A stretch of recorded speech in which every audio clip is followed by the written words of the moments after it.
Sabah 5'te kalkıyoruz, 6 gibi falan tarlada oluyoruz. 10 kişi topluyoruz ağaçların altındaki incirler önceden çırpılıyor. Çırpıcılarımız var mesela, onlar çırpıyor. Biz kadınlar ağaçların altındakilerini topluyoruz. Önce tezgaha döküyoruz. Tezgahtan kuruyu, yaşı ayırıyoruz. Ondan sonra içeri geliyor. İçeride de seçme yapılıyor. Herkesin belirli bir işi var. Mesela toplayıcımız farklı, çırpıcımız ayrı, seçmecimiz ayrı. Hepsinden ayrı bir işi var. Sabahın köründe gelip güneşin altında o kadar emek harcıyorsun, ter döküyorsun, yoruluyorsun, çoluğunla çocuğunla geliyorsun. Yani önünü de görmeden aslında çalışıyorsun. Yani şu anda mesela incir bitmek üzere. Yani ağaçta şu an baktığın zaman incir kalmamış ama yani piyasa belli değil yani. Önümüzü görmeden çalışıyoruz. Ne alacağımızı bilmeden. Geçen seneye göre bu sene daha az incir var mesela. En büyük kaynağı sıcaklık bence. Hani bu sene çok fazla sıcak oldu. Vallahi büyük zorluğu güneşin altında kadınlar çekiyor. Evet. Nasıl söyleyeyim? Erkeklerimiz tamam, onlar da çabalıyor, yardımcı oluyorlar ama hani yükün %70'i kadınların üzerinde aslında. Piyasa çok durgun. Ne işveren memnun ne işçi memnun bu durumdan. Herkes yani sıkıldı artık bu şeyden, bu piyasa durumundan.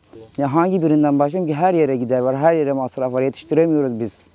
Hiçbir şey yetiştiremiyoruz hiçbir şekilde. Yani piyasa çok durgun. Yani masraf da çok, yetişemiyoruz. Aldığımız para hani yetişmiyor masrafa, az geliyor. Geçen seneye göre bayağı bir düşüş var burada. Hani havaları çok sıcak olduğundan dolayı incirler de zarar gördü. Çok hani zarar gördü, kurudu, olmadı yani bu sene verim çok düşük. Geneli kadın çalışıyor. Geneli kadın, hep kadınlar çalışıyor, kadınlar yetişiyor, kadınlar getiriyor. Bütün sorumluluk kadınlara ait burada. Buradan çıktıktan sonra hani mağazaya gidiyoruz, arada değişiyor yani değişiyor duruma göre. Hani mesela yövmiler az geldiği için, masraf yetişemediği için bazen mağazaya da gidip çalışabiliyoruz. Ek ücret almak için, para almak için oraya da gidiyoruz. Akşamları çalışabiliyoruz duruma göre.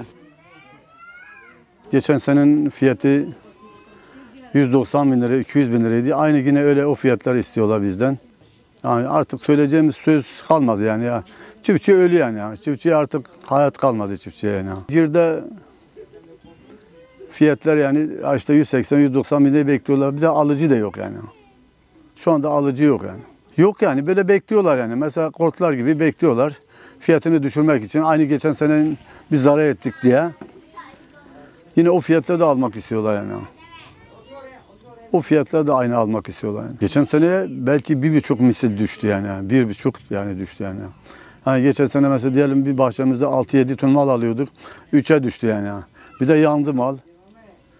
Ya yaprak dökümü oldu. Çok hava sıcak olduğu için yaprak dökümü oldu. Zaten onlar bizi sümürttüler yani. Artık yani her şeyimiz bitti yani. Ha şimdiye kadar belki o toz, duman falan gelmiyordu. Yani bu sene her taraf yani toz, duman yani artık yani termal. Zaten biliyorsunuz ne hastalıklı olduğunu. Çok hastalıklı oradan. Millet kanser oluyor. Çok pis hastalık yani. Hala ocak, buradaki taş ocağı. Bombaları patlatıyorlar. İnciri üstüne geliyor. Sen inciri gördün yani. Söylememe yani gerek yok yani artık yani. Sen kendi gözünle gördün.